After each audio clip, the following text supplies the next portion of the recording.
ጤና ይስጥልን ተመልካቾቻችን እንዴት አላችሁ? የጤና ወቅት ተጀምሯል። በየሳምንቱ የተለያዩ የጤና ጉዳዮችን እያነሳን ከባለሙያዎች ጋር ወደ እናንተ የምናደርስበት ፕሮግራማችን ነው። ዛሬም አንድ የጤና ጉዳይ ነው ይዘን የመጣ ነው። የጤና ምርመራ አገልግሎት ላይ ነው ዛሬ ትኩረት የምናደርገው። ምርመራዎች እንዴት ነው የሚደረጉት? ተደራሽነታቸው፣ ጥራታቸው ላይም እንደዚህም ሌሎች ተያያዥ የሆኑ ከምርመራ ጋር ያሉ ጉዳዮችን እያነሳን ቆያለን። ስቱዲዮ ሁለት እንግዶቼ መጥተዋል። እንደተለመደው ሰናይት ስላስ በየካቲት 12 ሆስፒታል የላቦራቶሪ ጥራት ቁጥጥር ባለሙያ፣ እንደዚሁም አብይ ዳዊት በጤና ሚኒስቴር የሆስፒታልና የምርመራ አገልግሎት ዴስክ ኃላፊ። ሁለታችሁም ስለመጣችሁ ለጊዜያችሁ ቀድሜ ላመስግናችሁ።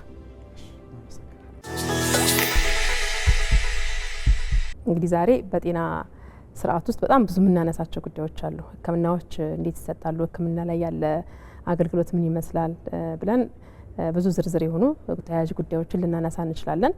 ግን ወደ ሕክምና ከመገባቱ በፊት ዋናው ነገር ምርመራ ነው መነሻ የሚሆነው ለየትኛውም ሕክምና ማለት ነውና አንድ የማህበረሰብ ክፍል ደግሞ ትልቅ እንደ ባህልም ሊሆን ይገባል ብለን በደንብ አሁን እየሰራን ያለ ነው። እንደ ሀገርም እንደ ጤናም የምርመራ ባህልን ማዳበር፣ ሰዎች ወደ ጤና ተቋም ሄደው እንዲወልዱ ማድረግ፣ ጤናቸውን እንዲያውቁ ማድረግ የሚል ነገር ላይ ነው በደንብ እየተሰራ ያለውና ይሄ ሲሆን ግን ታካሚዎች ወደ ጤና ተቋም ሄደው ምርመራ እንዲያደርጉ አንደኛ የጤና ተቋማቱ ቅርበት ምን ይመስላል፣ ከዛ ውጭ ደግሞ እንደ መሰረታዊ በሚባል ደረጃ ሰዎች ሄደው ለመመርመር ሲፈልጉ የተሟሉ መሳሪያዎች መሰረታዊ የሚባሉት አትሊስት ያሉበት ነገር እንዴት ይመስላል፣ ጠቅላላ ያለውን ነገር መነሻ እናርግና ዝርዝር ጉዳዮችን እናያለን። እሺ፣ አመሰግናለሁ።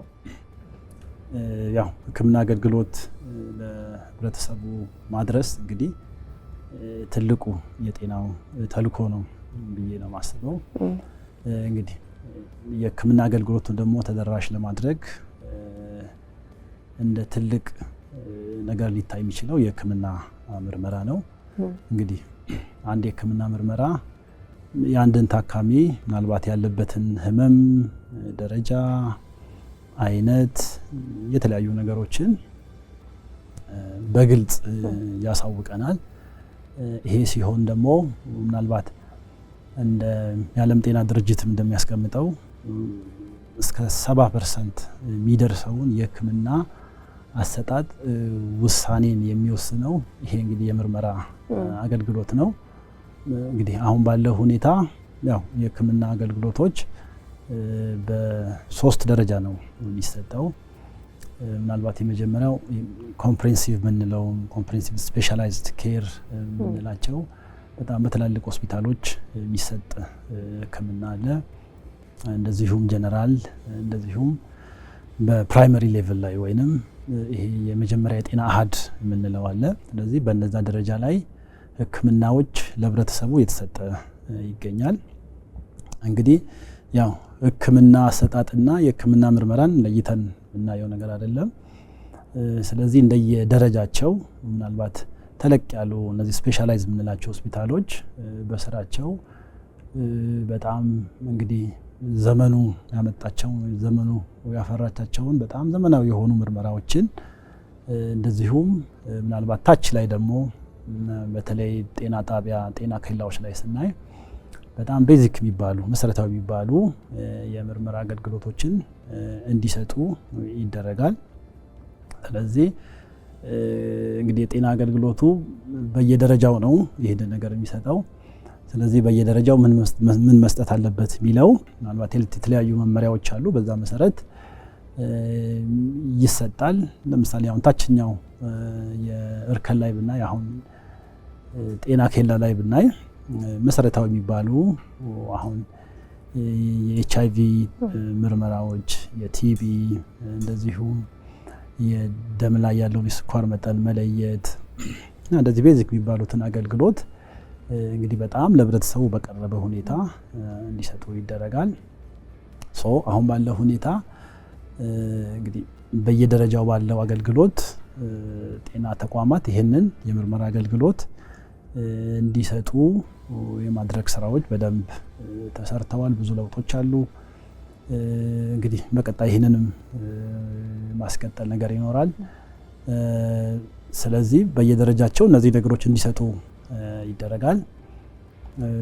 ከተደራሽነትም አንጻር ቅድም እንደተገለጸው እነዚህ አካላት ምናልባት መሰረታዊ የሚባለው ነገር ከመስጠት አንስቶ በጣም አድቫንስድ እስካደረገው ድረስ እየሰጡ ነው የሚገኙት። ስለዚህ በሁሉም እርከን ላይ ያሉ ጤና ተቋማት ይሄንን ነገር እንዲሰጡ የማድረግ ስራ በደንብ እየተሰራ ይገኛል። እንደው በሽታን አስቀድሞ ከመከላከል አኳያ ምርመራዎች በስፋት መደረጋቸው እንደተባለው ደግሞ በጤና ኬላዎች ደረጃ እንደው ተላላፊ ያልሆኑትም ተላላፊ ልክ እንደ ኤችአይቪ ደግሞ ያሉ ተላላፊ የምንላቸው በሽታዎች በቅርበት መኖራቸው አጠቃላይ የጤና ስርዓቱ ላይ በሽታን ከመከላከል አኳያ ምርመራዎች በአግባቡ መደረጋቸው ምንድነው ያለው ዋጋ ጤና ስርዓቱ ላይ? እንደው ታካሚዎች በሚፈልጉ ሰዓት ወዲያው ሮጠው የሚፈልጉትን ነገር ለማግኘት አቅራቢያ ላይ በጣም አድቫንስድ የሆኑ ምርመራዎች ባይኖሩም ቤዚክ የሆኑ ምርመራዎችን ቶሎ ደግሞ ታካሚዎችን አደጋ ላይ ሊጥሉ የሚችሉ እንደ ስኳር አይነት አሁን ጤና ኬላ ላይ የሚሰጡ ምርመራዎች ይሄ የወባ የእርግዝና የስኳር አይነት ምርመራዎች ቶሎ ታካሚን የደም ግፊትን መለካት እነዚህን አቅራቢያ ላይ ማግኘት ምንድነው ጥቅሙ? እነዚህ በሽታዎች በባህሪያቸውም ታካሚዎችን ቶሎ አደጋ ላይ የሚጥሉ ስለሆነ አቅራቢያ ላይ ያለው ቦታ ሄደው ቢመረመሩ ያሉበትን ስታተስ ያሉበትን ደረጃ ለማወቅ ይጠቅማል። ከዛ በኋላ ግን ያለው በትንሽም ቢሆን ያሉበት ሁኔታ እዛ ጋር ያለው ባለሙያ በሚገምተው ደረጃ መሄድ ወደሚገባቸው ጤና ኬላ ከሆነ ምናልባት ወደ የትስስር ሌቭሉ ጤና ጣቢያ ስለሆነ አቅራቢያ ወዳለ ከጤና ኬላ ወደሚሻል ወደ ጤና ጣቢያ ይልከዋል ማለት ነው። እዛ ጤና ኬላ ላይ ሄዶ ማግኘት የሚጠበቅበትን ሕክምና እዛ ሄዶ ያገኛል። ግን አቅራቢያ ላይ መኖሩ ጥቅሙ ምንድነው? እነዚህ አሁን የጠቀስኳቸው ታካሚዎችን ወይም ደግሞ ህብረተሰቡን ቶሎ አደጋ ላይ ሊጥሉ የሚችሉ ህመሞች ስለሆኑ ቶሎ በአቅራቢያ አግኝተው እዛው መወሰድ የሚገባውን እርምጃ ቶሎ ለመውሰድ አቅራቢያ ላይ እነኚህን ማግኘቱ የበለጠ ጠቀሜታ አለው ማለት ነው። ይሄ ቆንጆ ነገር ነው። በተለይ ራስን ታካሚ አውቆ ቀጣይ ደግሞ ምንድነው መደረግ ያለበት የጤና ክትትል የረጅም ጊዜ ሊሆን ይችላል። ብዙ ጊዜ አሁን ምልክት ሳያሳዩ እንደዚሁ ሰዎች ለከፋ ጉዳት ከተዳረጉ በኋላ ይሆንና ያ ሰው በሆነ አጋጣሚ ነው ለዛውም ላይ የሚችለው ከዛ የሚደርሰውን በሰውየው ላይ የሚደርሰው የጤና ጉዳት አጠቃላይ በጤና ስርዓቱ ላይም ጫና ነው የሚሆነው። ስለዚህ ቀርብ ባለ መልኩ ሰዎች ጤናቸውን እንዲያውቁ መደረጉ በጣም መሰረታዊ የሆነውን ነገር ነው ልንል እንችላለን። ከዛ ደግሞ ከፍ ብለን ስንመለከት ሰዎች ያው ፈቅደው ወይ ደግሞ የጤና ሁኔታቸው አስገድዷቸው በሕክምና ሂደት ውስጥ ሲሆኑ በጣም ብዙ ጊዜ እንደ ቅሬታም የሚነሳው ነገር ወይ ደግሞ እንግልት ነው ብለው ሰዎች የሚያነሱት ነገር በጣም ብዙ ምርመራዎች ይታዘዛሉ እንደ ሰውየው ጤና ሁኔታ እንዳስፈላጊነቱ። ግን አብዛኞቹ ምርመራዎች በቃ ውጪ ነው የምናሰራው ብለው ሲሉ እንመለከታለን። እኛም የማህበረሰቡ አካል ስለሆነ የምንታዘበው ነገር ነውና እንደነዚህ አይነት የሆኑ ችግሮችን ወይ ደግሞ ቅሬታዎችን ለመፍታት አስፈላጊ የሆኑ የጤና ምርመራ መሳሪያዎችን በመንግስት የጤና ተቋማት በማሟላት ረገድ እንደው ምን ላይ ነን የሚል ጥያቄ ብናነሳ ብዬ ነው።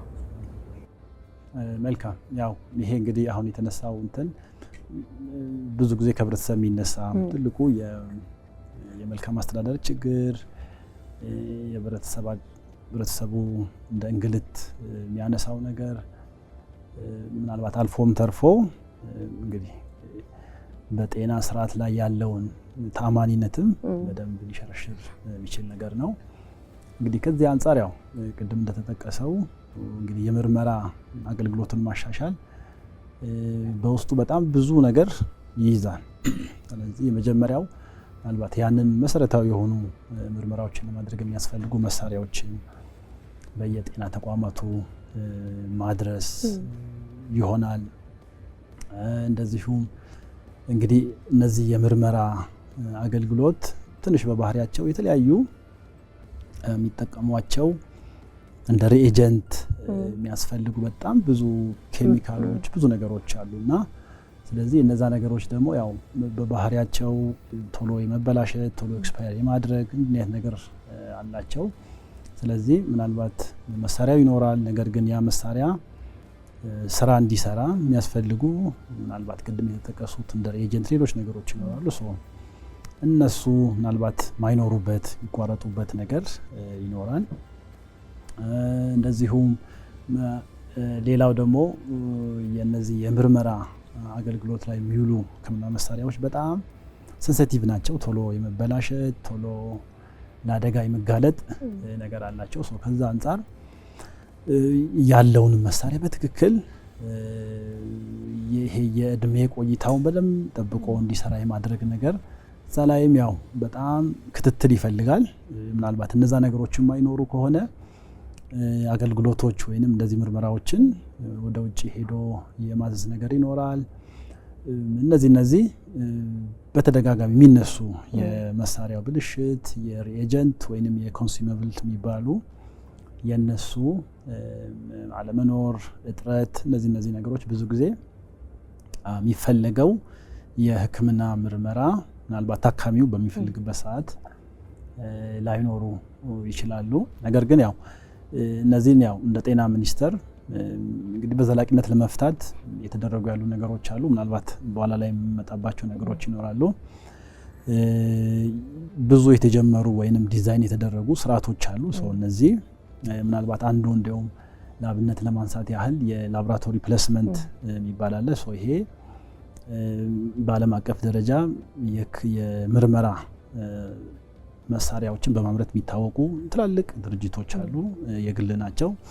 ስለዚህ ለጤናው ሴክተር የተደረገው ምንድነው? ከነዚህ አካላት ጋር ውል በመግባት እነዚህ አካላት ምንድነው የሚያደርጉት?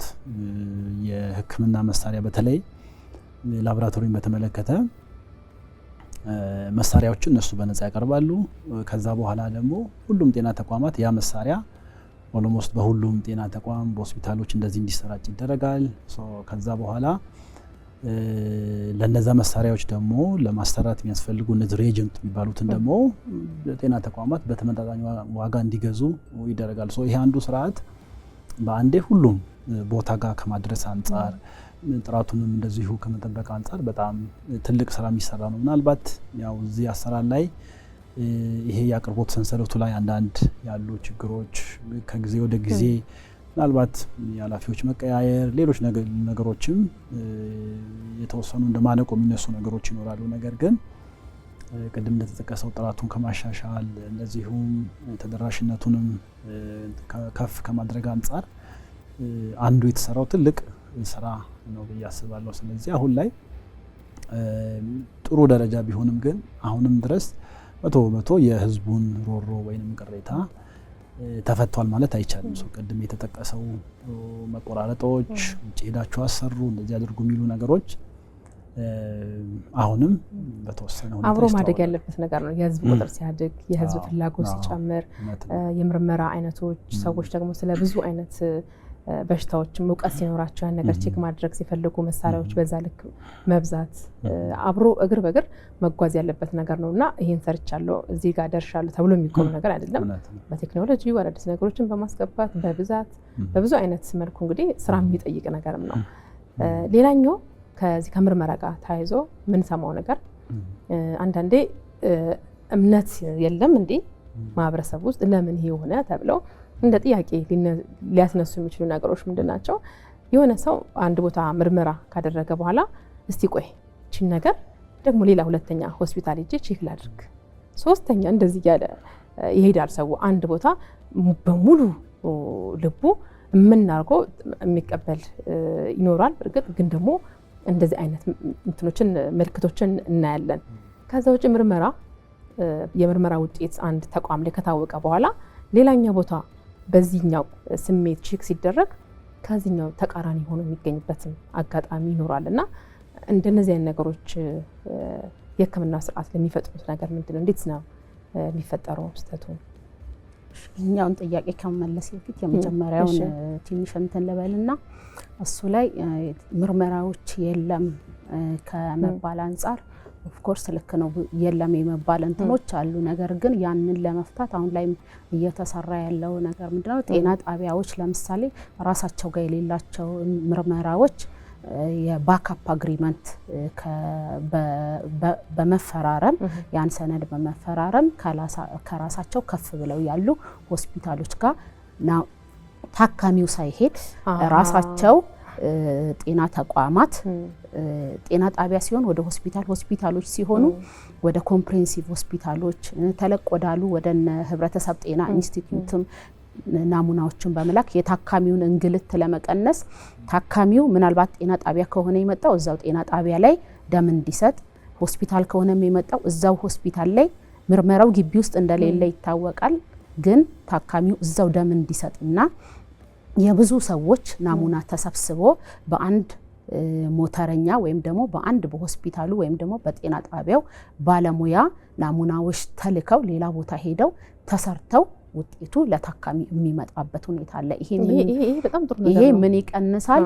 ለምሳሌ በአንድ ቀን ውስጥ የሌለ ምርመራ የታዘዘላቸው 10-20 ሰዎች ቢኖሩ እነዛ 10-20 ሰዎች ምርመራ ወዳለበት ቦታ ሄደው ያንን ምርመራ ከሚያሰሩ እነኛ የመጡ ታካሚዎች እዛው ሆስፒታል ላይ ወይም ደግሞ እዛው የመጡበት ጤና ጣቢያ ላይ ናሙና ይሰጡና 10 ወይም 20 ሰዎች መጓዛቸው ይቀርና ለዚህ የተዘረጋ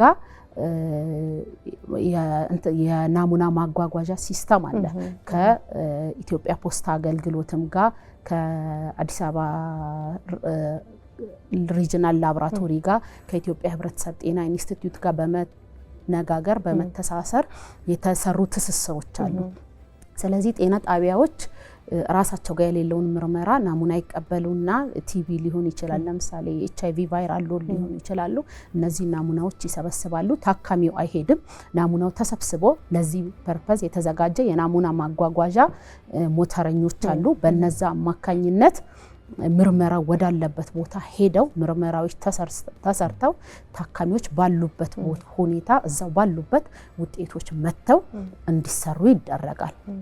ከዚህ በተጨማሪ ሌላው ምርመራዎች ወደ ውጭ የመላክ አንዱም የታካሚዎች ቅሬታ ነው። ያንን ለመፍታት አሁን ላይ በሆስፒታሎች ላይ እየተተገበረ ያለ አንድ ሐኪም ይሄንን ምርመራ ሂድና ውጭ አሰራ ብሎ ይልክ ነበረ ከዚህ ቀደም። ያንን ለማስቀረት አሁን ላይ አብዛኛው ቦታ ሲስተም ስለሆነ ምርመራዎች የሚሰጡት ሁሉም ክፍሎች የተያያዙበት ሲስተም ስላለ በዛ ሲስተም አማካኝነት ምርመራው ሆስፒታሉ ውስጥ ኖረም አልኖረም አንድ ሐኪም ለዛ ታካሚ ያስፈልጋል ብሎ ያዘዘውን ምርመራ ወደ ላቦራቶሪ ይልካል ማለት ነው። ምርመራው ይኑርም አይኑርም ምርመራውን ሲስተም ላይ ወደ ላቦራቶሪ ሂድ ብሎ ነው ታካሚውን የሚልከው ማለት ነው።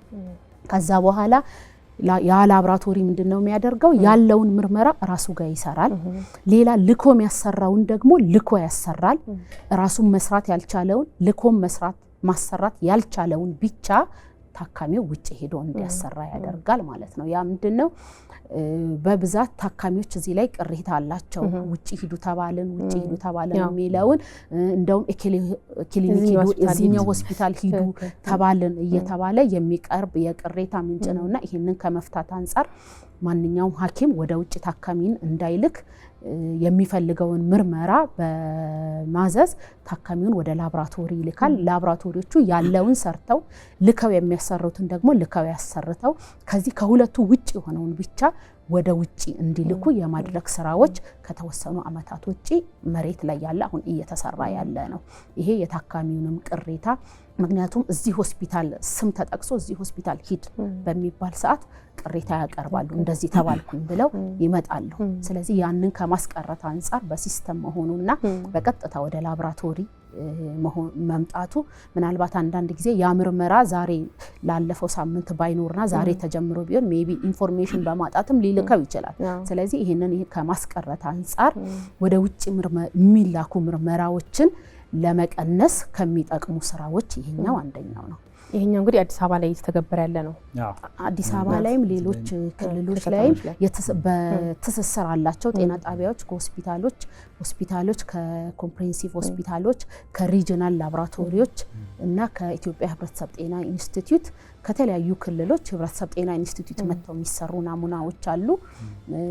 እዛው ክልል ላይ ደግሞ የክልል ላቦራቶሪዎች አሉ። ሆስፒታል ላይ የማይሰሩ ምርመራዎች እዛው ክልል ላይ የክልል ህብረተሰብ ጤና ላቦራቶሪዎች አሉ። እዛ ላይ ታካሚዎች ሳይሄዱ ናሙናዎች ብቻ ይላኩና የሚሰሩበት አግባብ አለ። ላለፉት የተወሰኑ ዓመታት እየተሰራ የቆየ ነው። በጣም ሪሞት ከሚባሉ ደግሞ እንደምንም ብሎ ሆስፒታል በር ላይ ደረሰን ደግሞ ታካሚ ወደ ኋላ ከሚመልስ ነገር አንደኛው ይሄ ነው። እንግዲህ ቀጣይ ያለው ከጤና ኬላ ወደ ጤና ጣቢያ ከዛ ወደ ትልልቆች ሆስፒታል ለመሄድ የሚኖረው ርቀት ይታወቃልና ያን አቋርጦ ሄዶ ትክክለኛውን ሕክምና ተከታትሎ ረጅም ጊዜ የሚወስድ ይኖራል። አድካሚ ነው የሚሆነው ገና ሲያስቡትና ይሄ በጣም ቆንጆ እንግልትን የሚቀንስ የጤና ስርዓቱን በራሱ በጣም የሚያሻሽል ጉዳይ ይመስለኛል። ብዙ ጊዜ መድኃኒት ማቋረጥ ተጨማሪ ምርመራ ሲታዘዝ ያንንም አለመከታተል ተስፋ ወደ መቁረጥ የሚያስኬደው እንግልቶች ነው። ሲስተም በራሱ ምቹ ሲሆን ሰዎች የሚፈልጉትን ነገርም ህመምም ቢሆን ያው ደስተኛ ሆነው ስራ እንትኑን ለመከታተል ያግዛል በጣም። ወደ ሁለተኛው ጥያቄ እዚህ ጋር ወደ ሁለተኛው ጥያቄ ስንመጣ ለምሳሌ አንዳንድ ጊዜ ታካሚዎች የሆነ ክሊኒክ ላይ ወይ ደግሞ የሆነ ሆስፒታል ላይ ታክመው የሆነ ውጤት ይሰጣቸዋል። ከዛ በሪፈር ሊሆን ይችላል፣ በተለያየ መንገድ ደግሞ ሌላ ቦታ ላይ ሄደው እንትን ሲሉ ውጤታቸው የተለያየ ሊሆን ይችላል። ምርመራዎች እንደየምንሰራበት የማሽኑ አይነት የመለያየት እንትን አላቸው። ለምሳሌ መጀመሪያ የታየነው ጤና ጣቢያ ላይ ከሆነ ምናልባት እዛ ጤና ጣቢያ ላይ ያለው የመመርመሪያ ማሽኑ ለምሳሌ አልትራሳውንድ ሊሆን ይችላል፣ የላቦራቶሪ ማሽን ሊሆን ይችላል። አልትራሳውንድ ላይ የሚኖረውና ትልቅ ሆስፒታል ላይ የሚኖረው የመመርመሪያው የጥራት መጠንም ይለያያል። ስለዚህ እዛ ጋር ምናልባት ያለው አልትራሳውንድና ትልቅ ሆስፒታል ላይ ሪፈር ተብሎ ይሄ ታካሚ ወይም ደግሞ የግል ዲያግኖስቲክ ሴንተር ሄዶ አልትራሳውንድ ምርመራ ለምሳሌ በሚያደርግ ሰዓት ይለያያል። ዲያግኖስቲክ ሴንተሮች ላይ ለምሳሌ ያሉ መመርመሪያዎች በጣም ጥራታቸውን የጠበቁ ደረጃቸውን የጠበቁ ናቸው። ስለዚህ እዛ ጋር ምናልባት ካለው ከመሳሪያው ጥራት አንጻር ምናልባትም መሳሪያውን የመመርመሪያ መሳሪያውን ከሚጠቀመው ሰው ከጥራት ቁጥጥር ማነስም አንጻር የምርመራ ውጤቶች ልዩነት ሊፈጠር ይችላል። ይሄንን ግን ችግሩ በሚፈጠር ሰዓት ችግሩ ተፈጥሯል ብሎ ይዞ ከመሄድ አንጻር ህብረተሰቡም አዌርነስ ቢኖረውና እዚህ ላይ ለምንድን ነው ይሄ ነገር የሆነው? ለምሳሌ አንድ የላቦራቶሪ ምርመራ ቢሆን ውጤቱ ሐኪሙ ከጠበቀው ውጤት ውጪ ቢሆን ወዲያው ያ ትክክል አይደለም ብሎ ውጪ ከመሄድ ይልቅ ቀድሞ በዛን ለታ የተሰሩ ውጤቶች ሌሎች ትክክል ነበሩ ወይ፣ ይሄኛው ውጤት ብቻ ነው ወይ የተሳሳተው? በእለቱ ለዛ ማሽን መሰራት የሚገባቸው አንድ ማሽን ስራ ምርመራ ከመጀመሩ በፊት የሚሰሩ ስራዎች አሉ። እነዛ በትክክል ተሰርተው የጥራት ቁጥጥር ተሰርተው አልፎ ነው ወይ ይሄ ምርመራ እንደዚህ የመጣው? እና ብዙ ጊዜ ተፈጠረ ብሎ ይዞ መሄድ እንጂ ያ ትክክል ነው ወይ ያ ተፈጠረ የተባለው ስህተት ትክክል ነው ወይ የሚለውን የማጣራት ስራዎች ብዙ ጊዜ አይሰሩም። ስለዚህ እንደዚህ አይነት እንትኖች የማሽኖች ልዩነት በዝቅተኛ ማሽንና ከፍ ባለ ጥራቱን በጠበቀ ማሽን በሚሰራ ሰዓት ልዩነቶች ሊመጡ ይችላሉ።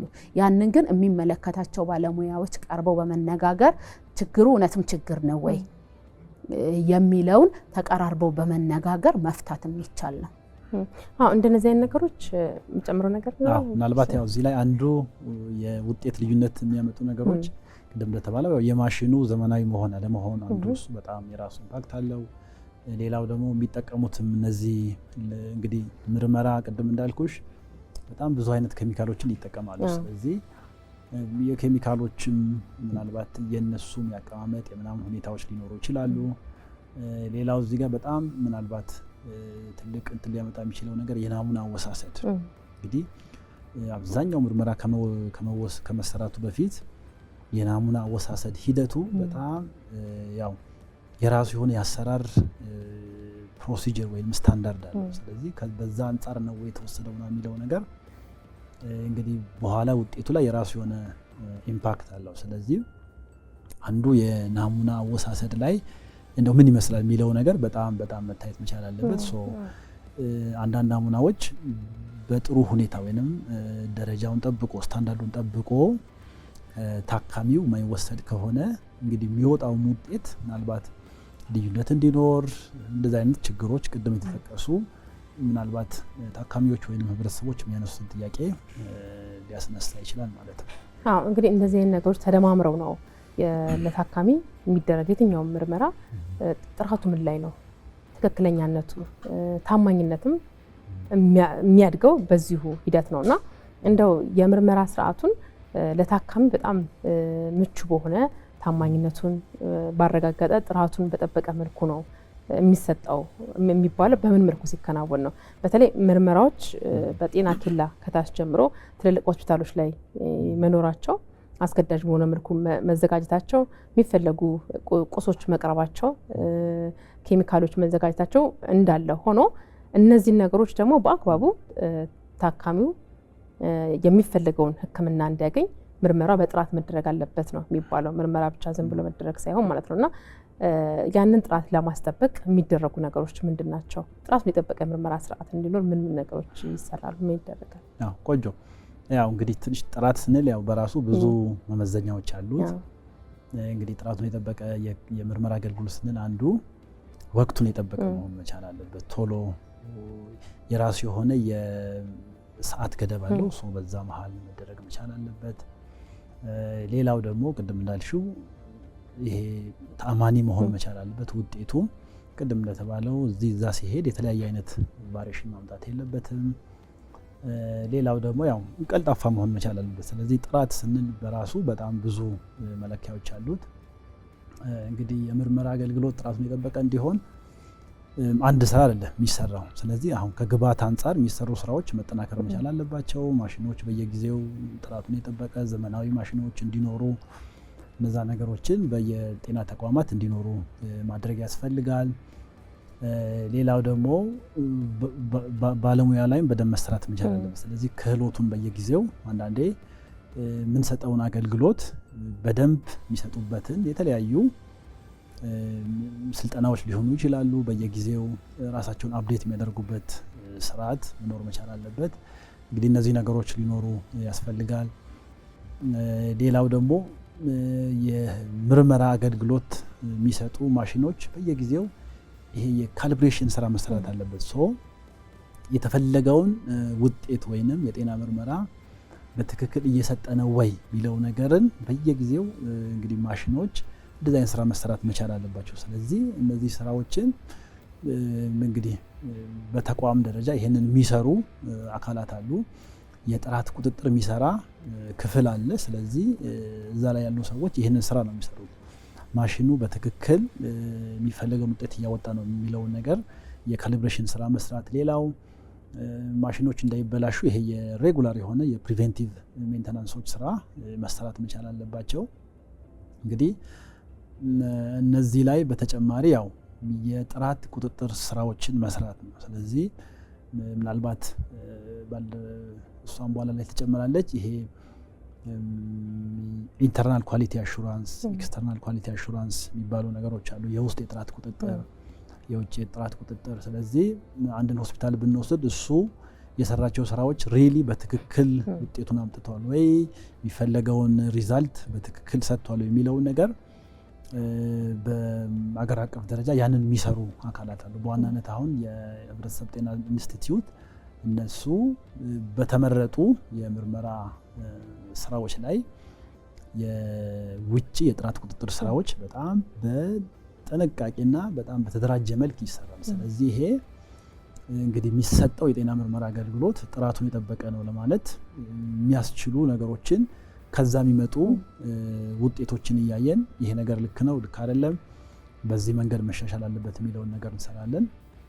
ሌላው ያው ኤክስተርናል ምናልባት በሆነ ጊዜ የሚሰራ ስራ ነው። ሌላው ደግሞ በየሆስፒታሎቻችን ብንሄድ በጣም የተደራጀ የውስጥ የሕክምና ምርመራ የጥራት ቁጥጥር ስራዎች አሉ። ስለዚህ እነዚህ ነገሮች ደግሞ የሚፈልጉት በጣም ብዙ ነገር አለ። ስለዚህ ከናሙና አወሳሰድ ጀምሮ እስከ ውጤት ድረስ ያለውን ሂደት በደንብ የሚገመግሙበት የሚያዩበት፣ እንደዚሁም የተለያዩ ይሄ ስታንዳርድ ኦፕሬቲንግ ፕሮሲጀር የሚባሉ ነገሮች አሉ። ለእያንዳንዱ የምርመራ ሂደት መጠበቅ ያለበት የራሱ የሆነ ስታንዳርዶች አሉ። ስለዚህ እነዛ ነገሮች ተሰሩ አልተሰሩ የሚለውን ነገር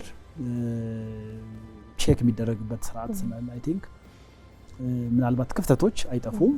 ነገር ግን እነዚህ አሁን የተጠቀሱት የጥራት ቁጥጥር ስራዎች በየጊዜው ስለሚሰሩ በውስጥም በውጭም ስለሚሰሩ ምናልባት የተወሰነ ክፍተት ቢኖርም ግን ጥሩ ነው፣ የተሻለ ነው፣ የተሻሻለ መጥቷል ማለት የሚያስችሉ ነገሮች በደንብ መናገር እንችላለን። የሰው ኃይል ብቃት ስልጠናው ላይ የተወሰነ ነገር ብናወራ ጥሩ ነው። በተለይ የላቦራቶሪ ባለሙያዎች፣ ሐኪሞች፣ ራዲዮሎጂስት የምንላቸው እንደገና ደግሞ በትክክልም የምርመራውን ሂደት እነሱ ላይ የሚወድቀው ማለት ነው። ከማሽኑን ባሻገር የሰው ማሽኑን ኦፕሬት የማድረግ ብቃት ከቴክኖሎጂዎች ጋር አብሮ የመራመድ ሁኔታ ግምት ውስጥ ይገባል። የምርመራ ጥራትም ስናነሳና እዛ አካባቢ ምርመራ ላይ ያሉ ሰዎች የላቦራቶሪ ባለሙያዎች እንደ በየጊዜው ስልጠናዎችን የማግኘት አዳዲስ የሚመጡ ከቴክኖሎጂዎች ጋር ያሉ ልምምዶች ምን ይመስላሉ? የባለሙያ ብቃት ላይ ያው እያንዳንዱ ባለሙያ የሚሰራውን እያንዳንዱን ስራ ትምህርት ቤት ከተማረው ባለፈ ለምሳሌ የመመርመሪያ ማሽኖችን ብንወስድ ትምህርት ቤት በሚማር ሰዓት ያንን ማሽን አያውቀው። ትላንት የነበረ ማሽን ደግሞ ነገ ይቀየራል። ስለዚህ ማሽኖች በሚገቡ ሰዓት ማሽኑን ያቀረበው ድርጅት ወይም ደግሞ ስልጠናውን ሊሰጥ በሚገባው አካል መጀመሪያ ለዛ ማሽን በቂ የሆነ ስልጠና መሰጠት አለበት። እንዲሰጥም ይደረጋል። እናንተ ጋር ያለው ልምድ እንዴት ነው? እኛ ጋር ያለውን ልምድ ለምሳሌ ባነሳ ማሽኖች መጥተው በሚተከሉ ሰዓት ስልጠናዎች ይሰጣሉ። ለማን ነው የሚሰጡት? ያንን ማሽን ላይ ስራ ሊሰሩ ይችላሉ፣ ያንን ምርመራ ሊያከናውኑ የሚችሉ ተብለው የሚታሰቡ እዛው ላቦራቶሪ ክፍል ውስጥ ያሉ ባለሙያዎች ያንን ስልጠና እንዲያገኙ ይደረጋሉ። ያንን ስልጠና እንዲያገኙ ከተደረጉ በኋላ እንደገና በሰለጠኑት መሰረት በአግባቡ ማሽኑን እየሰሩ ነው ወይ፣ ስራውን በአግባቡ እየሰሩ ነው ወይ የሚለው በየተወሰነ ጊዜ ክትትል ይደረጋል። አንዴ ከሰለጠኑ በኋላ ምናልባት እነዛ ሰዎች በተለያየ ምክንያት ከዛ ቦታ ላይ ሊቀየሩ ይችላሉ። ስለዚህ ሌላ አዲስም ሰው በሚመጣ ሰዓት ማሽኑ ላይ መጀመሪያ ምርመራ ከማካሄዱ በፊት ለማሽኑ የሚያስፈልገውን ምርመራ የሚያስፈልገውን ስልጠና ያንን ማሽን ለመንካት፣ ለመስራት፣ ኦፕሬት ለማድረግ የሚያስፈልጉ ስልጠናዎች አሉ። ባለሙያ ቢሆንም ከባለሙያነቱ ባሻገር ለዛ ማሽን የሚያስፈልጉ የተለያዩ ስልጠናዎች አሉ። ስለዚህ እነዛን ስልጠናዎች እንዲወስዱ ይደረጋል። ያንን ስልጠና ማግኘት ካልቻለ እዛ ማሽን ላይ ሙያው ስላለው ብቻ ተነስቶ መስራት አይችልም። ስለዚህ እቃውን አቅራቢ የሆኑ ድርጅቶች አስፈላጊ በሆነ ሰዓት ማሽኑ በሚተከል ሰዓት መተው ስልጠና እንዲሰጡ ይደረጋል። ስለዚህ ያንን ስልጠና በበቂ ሁኔታ ከወሰዱ በኋላ ስልጠናውን ወስደው ሲጨርሱ ደግሞ ብዙ ጊዜ ፈተናዎች ይኖራሉ። በትክክል ማሽኑ ላይ እየሰሩ ነው ወይ የሚለውን በብዛት ለምሳሌ አሁን ያሉ ሆስፒታሎች ላይ የፕሌስመንት ማሽኖች አሉ። ስለዚህ እነዛ የፕሌስመንት ማሽኖች ንብረትነታቸው የዛ ማሽኑን ያቀረበው ድርጅት ነው። ሆስፒታሎቹ ግብአት ነው የሚገዙት። ስለዚህ ማሽኑ በአግባቡ እንዲሰራና ረጅም ጊዜ እንዲያገለግል እነሱም አብረው የማሽኑን ጥንቃቄ ስለሚጠብቁ ያልሰለጠኑ ባለሙያዎች ለማሽኑ በቂ እውቀት የሌላቸው ባለሙያዎች እዛ ማሽን ላይ እንዲሰሩ አይደረግም፣ መደረግም የለበትም። ስለዚህ ማሽኑን ከመንካታቸውና ምርመራ ከመጀመራቸው ምርመራውን ከማከናወናቸው በፊት ለማሽኑ የሚያስፈልጉ በየቀኑ ለምሳሌ ዴሊ ሜንቴናንሶች ሊሰሩ ይችላሉ። ማሽኖቹ ተዘግተው ካሉበት ትላንትና ለምሳሌ ተሰርቶ ተዘግተው ከሆነ ዛሬ ምርመራ ከመጀመሩ በፊት የሚሰሩ ስራዎች አሉ። የማሽኑን የውስጥ አካላት የማጽዳት ስራ፣ እነዛ ስራዎች እለት የሚሰሩ አሉ። ማሽኑን አምርቶ የሰጠው ድርጅት በሚሰጠው መመሪያ መሰረት ለምሳሌ ይሄን ፓርት በየቀኑ አጽዳ፣ ይሄን ፓርት በሳምንት አንዴ አጽዳ፣ ይሄን ፓርት በወር አንዴ፣ ይሄን በ6 ወር፣ ይሄን ደግሞ በአመት አንዴ የሚል የማኑፋክቸረሩ መመሪያ አለ። ስለዚህ በሆስፒታሉ ተነሳሽነት ሳይሆን ማሽኑን በደንብ የሚያውቀው ማሽኑን ያመረተው አካል ነው። ስለዚህ ያ ማሽኑን ያመረተው አካል እንዴት መጸዳት እንዳለበት በምን አይነት መልኩ መጸዳት እንዳለበት አብሮ መመሪያዎችን ማኑዋሎችን ይሰጣል ማለት ነው ያንን ማሽን ለሚጠቀመው አካል። ስለዚህ እዛ መመሪያ ላይ በተቀመጠው መሰረት ሁሉ ጊዜ መሰራት የሚገባቸው ስራዎች ይታወቃሉ። ስለዚህ እነኛን መመሪያዎችን እንደገና በመጠቀም የስራ መመሪያዎች ደግሞ ከዛ ከትልቁ መመሪያ የወጡ አነስተኛ የሆኑ ደግሞ መመሪያዎች ስታንዳርድ ኦፕሬቲንግ ፕሮሲጀሮች ጆብ ኤዶች ምናምን ይኖራሉ። ስለዚህ እነኛ ጥቅማቸው ምንድነው?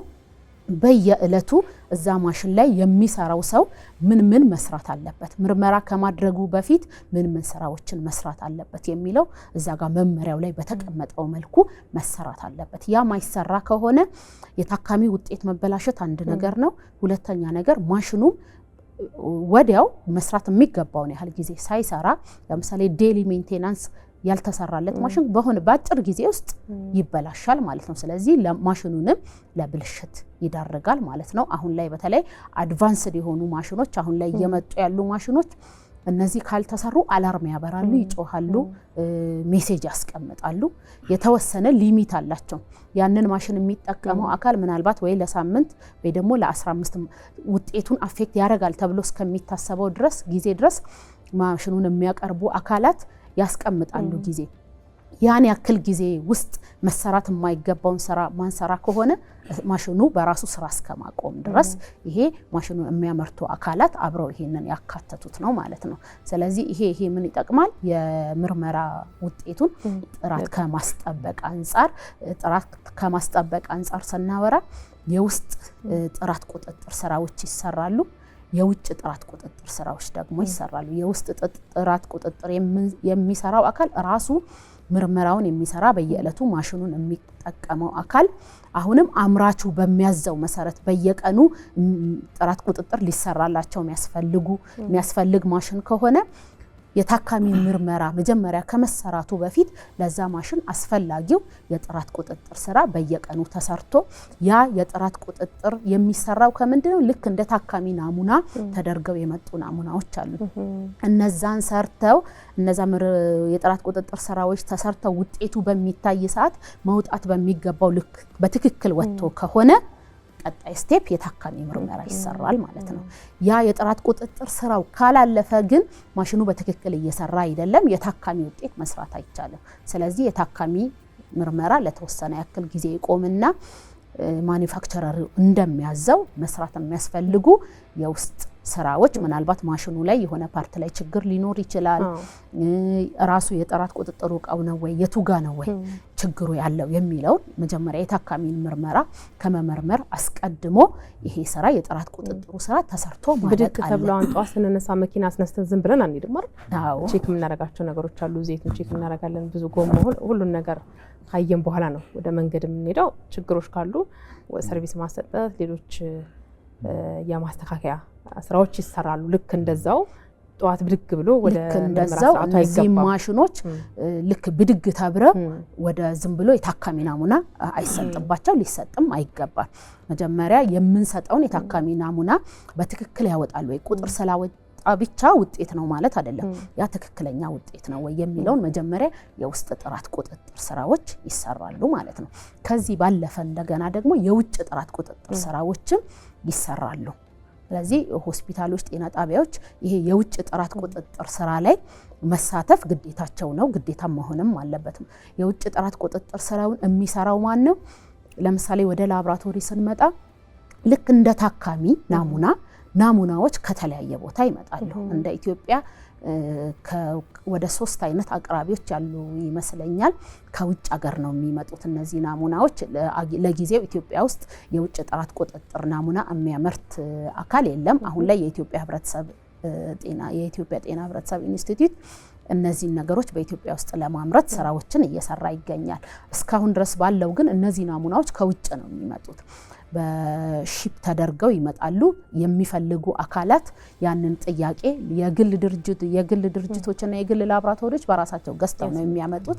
አሁን ላይ ባለው ሁኔታ ግን የሆስፒታሎች ጤና ጣቢያዎች ይሄንን በኢትዮጵያ ህብረተሰብ ጤና ኢንስቲትዩት አማካኝነት ናሙናዎች ወደየሆስፒታሉ ወደየጤና ጣቢያዎች እዛ ሆስፒታል ላይ የሚሰሩ ምርመራዎች ምን እንደሆኑ ይታወቃሉ። ስለዚህ ለነዛ የሚሆኑ ምርመራዎች ከውጭ ታዘው በመርከብ ነው የሚመጡት። ከዛ በኋላ ከመጡ በኋላ ከኢትዮጵያ ህብረተሰብ ጤና ኢንስቲትዩት ወደየክልሉ እዚህ አዲስ አበባም ላሉት ወደየክልሉ በፖስተኛ ኦር በፖስታ ቤት ለዚህ የተዘጋጀ አሰራር አለ። በዛ አማካኝነት ይመጣሉ ማለት ነው። ስለዚህ በሚመጡ ሰዓት ይሰራሉ። ያ አንድ ናሙና ሲመጣ አንድ ታካሚ መጣ እንደማለት ነው። ስለዚህ ያንን ናሙና በመቀበል እነዛ እንደ ታካሚ ናሙና ይሰራል። ምርመራው ከተሰራ በኋላ ያ ምርመራ ውጤት ሲወጣ እንደገና ውጤቱ ናሙናውን ወደ ላከው አካል እንደገና በኤሌክትሮኒክ እንትን ነው በኢሜል ምናምን ነው ይላካል። ውጤቱ ከተላከ በኋላ እንደገና ውጤቱን አይቶ ያ ናሙናውን የላከው አካል እንደገና ግብረ መልስ ይሰጣል ማለት ነው። ስለዚህ እነዚህ ናሙናዎች ሲመጡ መምጣት ያለባቸው አሁንም እየመጡ ያሉት ኬት ነው ይሄ ኢንተርናሽናሊ አክሬዲትድ የሆነ ተቋም የጥራት ደረጃው አይሶ ሰርቲፋይድ ከሆነ ተቋም ነው እነዛ ናሙናዎች የሚመጡት ማለት ነው። ስለዚህ ሆስፒታሎችም ጤና ጣቢያዎችም ይህንን ናሙና በመቀበል ያንን ሰርተው ግብረ መልሱ በሚመጣ ሰዓት ያዩታል ውጤቱ። ይህንን የሚያደርጉት አሁን ላይ በ3 ወር አንዴ ወይም ደግሞ በ4 ወር አንዴ ነው። ያ ምንድነው ጥቅሙ? በሚመጣ ሰዓት ችግር ካለ ትክክለኛ ያልሆነ ውጤት ካለ ለምንድነው ያ ውጤት ትክክል ያልሆነው የሚለውን እንደገና የዛ ላቦራቶሪ ባለሙያ ቁጭ ብሎ ችግሩ የት ጋር ነው ያለው የላቦራቶሪ የሆስፒታል ጥራት ቁጥጥር ባለሙያ የሆነው ስራውን ከሚሰራው ማሽኑ ላይ ከሚሰራው አካል ጋር በመሆን ችግሩ ያለው የቱ ጋር ነው፣ ይሄ ችግር ለምንድን ነው የተፈጠረው የሚለውን ስራ መንስኤ ዳሰሳ ይሰሩና መስተካከል የሚገባውን ነገር ድጋሚ ያስተካክላሉ ማለት ነው። ስለዚህ ይሄ የውስጥ ጥራት ቁጥጥሩ እንዳለ ሆኖ የውስጥ ጥራት ቁጥጥሩንም በትክክል እየሰራ ነው ወይ የሚለውን እንደገና በሶስተኛ አካል በውጫዊ አካል የሚታይበት አካሄድ ነው ማለት ነው። ይሄ እንደዚህ እየተሰራ ነው ያለው አሁን ላይ ማለት ነው። ስለዚህ አብዛኞቹ ጤና ጣቢያዎች ሆስፒታሎች ይሄ እየተሰራበት ያለ አካሄድ ነው። ምናልባት ተደራሽነት ላይ የተወሰነ ክፍተት ሊኖር ይችላል፣ ግን እዚህ ውስጥ እንዲሳተፉ አሁን ላይ እንደ ኢትዮጵያ ላቦራቶሪ ላይ የላቦራቶሪ ጥራት ቁጥጥር የሚባል እንትን ኦልሞስት 10 ዓመት በላይ ሆኖታል ኢምፕሊመንት ተደርጎ እየተሰራ ነው ያለው። ስለዚህ ሁሉም ላቦራቶሪዎች በዚህ ውስጥ እንዲያልፉ እየተደረገና ሁሉ ጊዜ በየአመቱ ምዘና እየተደረገ የሚያልፉ ስለሆነ ከነኛ መመዘኛዎችና መስፈርቶች አንዱና ዋነኛው አስገዳጅ የሆነው ይሄኛው የጥራት የውስጥም የውጭ ጥራት ቁጥጥርም ስራ አንደኛው ስለሆነ በብዛት እየተሰራ ይገኛል። ያው 100% ተዳርሷል ባይሆንም አብዛኛው ቦታ ላይ ግን እየተሰራ ይገኛል። ወደዚህ እያደገ እንዲሄድም ስለሚፈለግ ማለት ነው። አብይ ተጨምሯል እዚህ ላይ ያው ይሄው ነው። ምናልባት ያው አንዳንዴ እነዚህ የቁጥጥር ስራዎች የግድ ሙሉ በሙሉ እንትን ላይል ይችላል። ብዙ ጊዜ የሚደረገው ምንድነው ወካይ የሆኑ ናሙናዎች ይወሰድና እዛ ላይ ተንተርሶ ላይክ እሱ ራሱ ቢነግረው ነገር ስላለ ስለዚህ እንደዛ ነው የሚሰራው። እኔ እንደው ስፔሻሊ ላቦራቶሪ አካባቢ ከዚህ ስራ አንጻር ያለው ነገር በጣም የተጠናከረ ነው ማለት እንደው ተጨማሪም ስራ ሳይሆን ኦሬዲ በቃ የስራው አካል ሆኖ ነው ሁሉም ቦታ የተሰራ ያለው ማለት ይሄ ቁጥጥር ስራው ጥራት ቁጥጥር ስራው እንደው እንደ ተጨማሪ ሳይሆን አሁን ሌሎች ጋር አንዳንድ ቦታ ስናይ ይሄ ቁጥጥር ስራው መስራት እንደ ተጨማሪ ነገር ተደርጎ ነው የሚታየው። የራስ ግን ላቦራቶሪ አካባቢ ኦሬዲ የበቃ የስራው አካል ሆኖ ማለት ጥሩ የሆነ ካልቸር አለ እዛ ጋር። አሁን ያለንበት ሁኔታ በጣም መልካም ነው፣ ተስፋ ሰጪ ነው የሚለውን ነገር እንደው በድፍረት ማንሳት የሚያስችል ነገር ነው። በጣም ቆንጆ። እንግዲህ በተለይ ደግሞ ባለሙያዎች ላይ እጥረቶች እንዳሉ እንሰማለን። ራዲዮሎጂስት አሁን በባለሙያ ደረጃ እጥረት አለ። ከእናቶች ጤና ጋር ተያይዘዋል። ለምሳሌ አልትራሳውንድ መነሳት ሲያስፈልግ በቀን በቀጠሮ ለምሳሌ ሰኞ፣ ሮብ፣ ዓርብ ከሆነ ወይ ማክሰኞና ሐሙስ ከሆነ እንደዚህ እንዲመጡ ይደረጋል። እናቶች ሁሉ ጊዜ አገልግሎቱ ላይ ሰጥ የሚችልባቸው ቦታዎች አሉ። እንግዲህ በጣም መሰረታዊ የሚባል የጤና አገልግሎት እንደሆነ ነው በማህበረሰቡ ዘንድ አረዳድ ያለው። ምናልባት እዚህ ጋር ከማሽን ከቁስ እጥረትን ባሻገር ደግሞ ባለሙያዎች በጥራት ቅድም እንዳልነው በተለያየ ጊዜ የስራ ላይ ስልጠናዎች መሰጠቱ እንዳለ ሆኖ በትምህርት ቤት ደረጃ እንደ ፖሊሲ የምትነጋገሯቸው ነገሮች ካሉ በዲሲፕሊን ደረጃ አገሪቱ ላይ አሁን ለሚያስፈልጉ የሕክምና ባለሙያዎች በዘርፍም ደረጃ ልዩነትም መኖር አለባቸውና የሕክምናው ስርዓት እንደዚህ ተመጣጣኝ እንዲሆን የሚያደርግ የምርመራውንም ደግሞ ምርመራ ላይ ያወራን ስለሆነ የምርመራውንም ሂደት የሚመራው በባለሙያ ስለሆነ ከባለሙያ አኳያ ብቁ ሰልጣኝ የሆነ የጤና ምርመራው ላይ ማለት የጤና ባለሙያን ለማፍራት አጋር ከሆኑ ተቋማት ጋር የምትነጋገሯቸው ካሉ እንግዲህ ስርዓቱን ስናሻሽል በዛ ስርዓት ውስጥ አንዱ ትልቁን ድርሻ የሚወስደው ባለሙያ ነው።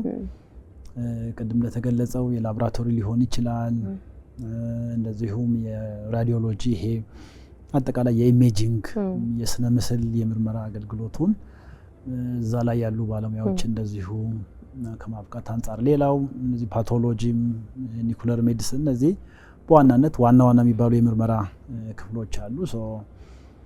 እንግዲህ ባለሙያን በተመለከተ በጤና ሚኒስቴር ያው ይሄንን በዋናነት እዛ ላይ የሚሰራ ክፍል አለ። አጠቃላይ ለጤናው ሴክተር ምን አይነት ባለሙያ ነው የሚያስፈልገን፣ ስንት ባለሙያ ነው የሚያስፈልገን፣ እንግዲህ እንደ ሀገር ብቻ ሳይሆን የምንሰራው አንዳንድ ነገሮች ያው ኢንተርናሽናሊም ማለት እንደ ሀገር የተፈራረምናቸው በጣም ብዙ ግዴታ የሆኑ ውሎች አሉ። ስለዚህ አሁን ለምሳሌ አንድ ራዲዮሎጂስት ለምን ያህል ህዝብ ነው መሆን ያለበት እና የሚለው ነገር እንደዚህ የሚሰሩ ስራዎች አሉ። ያንን በእርግጠኝነት አሁን ላይ ያለው ቁጥር በጣም እየጨመረ መጥቷል። ምናልባት ትንሽ ራዲዮሎጂስት አካባቢ ስቲል ከሚፈለገው አንጻር ምናልባት ኢሹዎች ቢኖሩም ነገር ግን ቁጥራቸው ከተወሰነ ዓመት በፊት ካለው በጣም ጨምሯል፣ ተሻሽሏል። ግን ያው ችግሩ የነሱ መጨመር ብቻ ሳይሆን እንግዲህ አብሮ ደግሞ ፍላጎቱን በጣም ነው የሚጨምረው። ስለዚህ እኩል ከማስኬድ አንጻር የተወሰኑ በደንብ መሰራት ያለባቸው ነገሮች ይኖራሉ። ስለዚህ የራሱን የቻለ ለጤናው ሴክተር ምን አይነት ባለሙያ ነው የሚያስፈልገው፣ የምርመራው ሌሎችንም ያካተተ በጣም ብዙ ስራዎች ይሰራሉ ነው ያሉት። እሱን እንደው አጠናክሮ መስራት ይፈልጋል። ምናልባት አንዳንዴ ደግሞ እንደዚህ እጥረት ያለባቸው አሁን እንደተነሳው ራዲዮሎጂ አካባቢ እጥረት ያለባቸው ኤሪያዎች ላይ ቅድም እንደተገለጸው አሁን የባካፕ ወይንም ይሄ ደጀን ላቦራቶሪ ሲስተም እንዳለ ሁሉ ቴሌ ራዲዮሎጂ አይነት ሲስተምም አለ። ስለዚህ ምናልባት አሁን ትልቅ ሆስፒታል ይኖራል፣ እነዚህ ስፔሻላይዝድ ሆስፒታል አብዛኛው እነዚህ ባለሙያዎች እዛ ሊኖሩ ይችላሉ። ወረታች በተዋረድ ባሉ የጤና ተቋማት ወይም እርከኖች ላይ እንግዲህ እዛ የሚነሳ ነገር ካለው ለምሳሌ የሆነ ሪሞት ሆስፒታል ላይ አንድ ኤክስሬይ ማሽን ቢኖር ምናልባት ያ ምስል ወደዚህ ተልኮ ተነቦ ይሄ ውጤት ይሄ ነው ምናምን የሚለውን ነገር እንደገና ወደዛ ፊድባክ የሚሰጥበት ምክንያት ሲስተም አለ።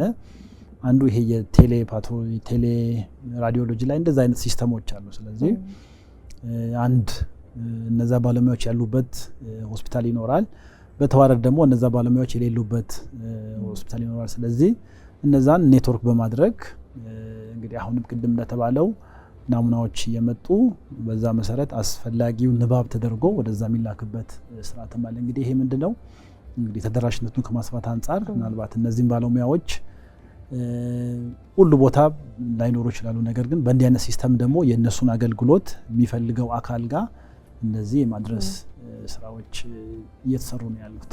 መልካም። እንደው አጠቃላይ የምርመራ ስርዓትና ሂደቱን ምቹ ከማድረግ አኳያ ታካሚዎችም አገልግሎት ሰጪዎችም ለኢንፌክሽን ሳይጋለጡ በጣም ምቹ የሆነ የመመርመሪያ ቦታዎች፣ የናሙና ማስቀመጥ ስርዓት እነዚህ ነገሮች በጣም የተስተካከሉና በስርዓት ያለፉ ሲሆኑ ውጤቱ ላይ ቀደም ያልናቸውን ጥራት የሚለውን ነገር ከማስጠበቅ አኳያ ትልቅ ሚና ስላላቸው በተለይ መርማሪው ራሱ ሐኪሙ ራሱ እንደ ማህበረሰብ ክፍል ጥንቃቄም ስለሚያስፈልገው ከጤና አኳያ እንደው አጠቃላይ የመመርመር ስርዓቱን ጤናማ ለማድረግ ምቹ አካባቢ ለመፍጠር የሚደረጉ ነገሮችን ደግሞ እንስቲ። እሺ መጀመሪያ ያው ምርመራውን የሚሰጠው አካል ለራሱ ደህና መሆን አለበት። ከዚህ አንፃር መጀመሪያ ወደ ምርመራ ከመሄዱ በፊት አስፈላጊ የሆኑ ራሱን ከበሽታ ወር ከተለያየ ነገር ለምሳሌ ናሙናዎች በሚነካ ሰዓት በንክኪ የሚተላለፉ ነገሮች ሊኖሩ ይችላሉ። ስለዚህ እነዚህን ነገሮች ወደ ሚሰራው አካል ንክኪ እንዳይኖር ለቅድመ መከላከል አስፈላጊ ግብአቶች አሉ። አስፈላጊ ቀድሞ ወደ ምርመራው ከመገባቱ በፊት ከሚያስፈልጉ ነገሮች ለምሳሌ አንዱና ዋነኛው ጋወን ነው። ለምሳሌ ጋወን እንደ ዩኒፎርም ዝም ብሎ የሚለበስ ብቻ አይደለም። ከዛ ባለፈ ለምሳሌ ምርመራ በሚሰራ ሰዓት ባለሙያው የለበሰው ልብስ ላይ ንክኪ እንዳይኖር ከላይ ጋውን በሚኖር ሰዓት የሚረጭ ነገር ድንገት ቢኖር እዛ ጋውኑ ላይ ነው የሚረጨው። ስለዚህ ወዲያው እንዲያወልቅ የማድረግ እንትን ያስፈልጋልና ስለዚህ ይሄ ፐርሰናል ፕሮቴክቲቭ ኢኩዊፕመንት የሚባሉ አሉ። ስለዚህ እነዛን ሁሉ ነገሮች ወደ ምርመራ ከመገባቱ በፊት ግላቭ አንዱ ነው። አይጎግል ሊያስፈልግ ይችላል። ለምሳሌ እነዚህን ራስን ከመከላከል አንፃር ባለሙያው እነዚህ ቅድሚያ ባለሙያው በፈቃደኝነት ማድረግ የሚጠበቀው ወደ ስራ ከመግባቱ እጥረት ካለም ጠይቆ ወስዶ ከዛ በኋላ ወደ ስራ መግባት የሚገባቸው ነገሮች ናቸውና እነዚህን ባለሙያው ቀድሞ አውቆ ራሱን ለመከላከል መጠቀም ይገባዋል ማለት ነው። ስለዚህ እነዚህ ላይ ብዙም ከጋወን ራስን ከቅድመ መከላከል የሚያስፈልጉ ግብአቶች ፐርሰናል ፕሮቴክቲቭ ኢኩዊፕመንት የሚባሉ ብዙም እንደ ሀገርም እጥረትም አይታይባቸው። አሁን ላይ እነ ግላቭም አገር ውስጥም እየተመረቱ ስለሆነ ብዙም የግብአት እጥረት ችግር የለም እዚህ ላይ። ስለዚህ አስፈላጊ እቃዎችን ተጠቅሞ ወደ ስራ መግባት። ከዛ በተረፈ ሌላው ምንድነው የሚሰሩበትን አካባቢ ባለሙያው ራሱን መልሶ እዛ ጋር የፈሰሰው ሽንት ሊሆን ይችላል፣ ደም ይችላል፣ መልሶ በመነካካት ለራሱም ለቤተሰቡም ይዞ እንዳይሄድ አካባቢውን የስራ አካባቢውን ከስራ በፊትም ከስራ በኋላ የማጽዳት ባህል አለ፣ ይደረጋል። ግን እነዚህ በየበለጠ ደግሞ እየተጠናከሩ ቢሄዱ ወደ ቤት ይዘናቸው የምንሄዳቸውን የንክኪዎችን ይቀንሳል። ከዛ ሌላው ደግሞ ምንድነው የግብአቶችን የተጠቀምናቸውን ተጠቅመን ያወለቅናቸው ጓንቶች ሊሆኑ ይችላሉ፣ ጋወኖች ሊሆኑ ይችላሉ። ከተጠቀምን በኋላ ደግሞ የአወጋገድ ስርዓት ደሞች ሊሆኑ ይችላሉ፣ የተለያዩ ናሙናዎች ሊሆኑ ይችላሉ። እነዛ ናሙናዎችና የተለያዩ ቆሻሻዎች መወገድ የሚገባቸው የራሳቸው የአወጋገድ ስርዓት አለ። የዓለም ጤና ተቋምም የሚያስቀምጠው ኢትዮጵያም ተስማምታ እየተከተለች ያለችው የቆሻሻ አወጋገድ ስርዓት አለ። ስለዚህ ያንን በጠበቀ መልኩ ባለሙያው ያስወግዳል።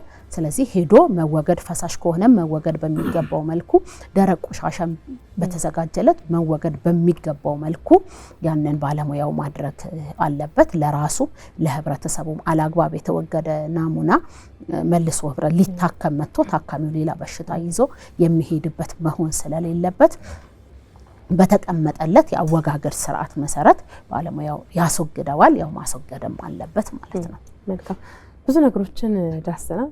ቆንጆ ሀሳቦችን እናንሸራሽር ነው። እንደ መጨረሻ ላይ እንደ ጤና ሚኒስቴር አጠቃላይ ያነሳናቸው ጉዳዮች ላይ እንደማጠቃላይ ነገር ካለ በፖሊሲያችን እንደተቀመጠው ዋናው መከላከል መሰረት ያደረገ እንደዚሁም አክሞ ማዳን ስርዓት ነው። ያንን ከማስፈጸም አንፃር ነው የምንሰራው። ስለዚህ እነዚህ ነገሮች ከመስራት አንፃር ደግሞ የጤና የምርመራ አገልግሎት እንግዲህ ቅድም እንደተጠቀሰው በጣም ወሳኙና ትልቁ ክፍል ነው። እሱን እንደዚሁም ከማሻሻል አንፃር ምናልባት የ5 ዓመት ስትራቴጂ እንደዚህ ያዘጋጅተናል። የናሽናል ስትራቴጂክ ፕላን፣ የዲያግኖስቲክ ስትራቴጂክ ፕላን በ5 ዓመት ውስጥ አሁን ያሉ ጥሩ ነገሮችን አሁን ያሉ ችግሮችን ጥሩ እንዴት ነው ማስቀጠል የምንችለው፣ እንደገና ደግሞ መሻሻል ያለበት ነገር እንዴት ነው ማሻሻል የምንችለው የሚለውን ነገር የ5 ዓመት እንደዚህ እቅድ ወጥቶ በዛ መሰረት እየተገበረን ነው የምንገኘው። እንደዚሁም የናሽናል የሆነ ብሔራዊ የሆነ የዲያግኖስቲክ መሰረታዊ የሆኑ የሰርቪስ ፓኬጅ እንደዛ ማዘጋጅተን አውጥተናል። አንዳንዴ አሁን ቅድም እንደተጠቀሰው ላይክ ይሄ የለምና የሚለውን ነገር በጤና ጣቢያ ደረጃ ምንድን ነው መሰራት ያለበት፣ የላብራቶሪ ምንድን ነው መስራት ያለበት፣ ይሄ ፓቶሎጂ ወይንም ይሄ የህዋስ ናሙና በመውሰድ የሚሰሩ ምርመራዎች አሉ። ኢሜጂንግ ላይ እንደዚሁም በእያንዳንዱ ምንድን ነው መስራት ያለበት የሚለውን ነገር ጠቅላላ ያለ ነገር የያዘ እንደዛ አይነት ሰነዶችን በማውጣት እንግዲህ በአጠቃላይ እየሰራ ነው የምንገኘው። እዚህ ስራ ላይ የሚያስፈልገውን ዲጂታላይዝ የማድረግ ነገር፣ በጀት የመደገፍ ቅድም እንደተባለው ከክልሎች ጋርም እነዚህ የሪጅናል ላብራቶሪዎችን ማጠናከር እነዚህን በማድረግ እንግዲህ አጠቃላይ የምርመራ ስርዓቱን ጥራቱን የጠበቀ ተደራሽ እንዲሆን እንግዲህ ጥሩ የሆነ ምርመራ አገልግሎት አለ ማለት ጥሩ የሆነ አገልግሎት ተሰጠ ማለት ነው። ስለዚህ ከዚህ አንጻር ምናልባት ብዙ ለውጦች አሉ። ያንንም የሚያጠናክሩ በፖሊሲ ደረጃ የተደገፉ ነገሮች አሉ። እነሱን ከሚመለከታቸው አካላት ጋር ሆነን እየተገበረን እንገኛለን። እንግዲህ በቀጣይ ደግሞ የተሻሉ አድቫንስ ያደረጉ ነገሮችን በማምጣት ለህብረተሰቡ የሚሰጠውን አገልግሎት እንግዲህ ጥራቱን የጠበቀ ተደራሽ እንዲሆን ማድረግ መንግስት ቁርጠኛ ነው ይላል መልእክት አለኝ። በጣም ቆንጆ መልእክት ነው። በጣም ቆንጆ ውይይት ነው ያደረግነው። እንግዲህ የቀሩ ነገሮችም ካሉ በሌላ ጊዜ ደግሞ ምን ላይ ደረስን ብለን የምንጠይቅባቸው መድረኮች በደንብ ይኖራሉ ብዬ አስባለሁኝ። ሰናይት ስላስ በየካቲት 12 ሆስፒታል የላብራቶሪ ጥራት ቁጥጥር ባለሙያ፣ እንደዚሁም ደግሞ አብይ ዳዊት በጤና ሚኒስቴር የሆስፒታልና የምርመራ አገልግሎት ዴስክ ኃላፊ፣ ሁለታችሁም ስለመጣችሁልን በጣም ነው የምናመሰግነው። እናመሰግናለን። ቴንክ ዩ በጣም ተመልካቾቻችን፣ እናንተም ከቆይታችን ጋር አብራችሁ ስለነበራችሁ ከልብ እናመሰግናለን። የጤና ወግ ሳምንት ሲመለስ በሌላ የጤና ጉዳይ ነው የሚሆነው። በያላችሁበት ጤናችሁ ይበዛ ይሁን።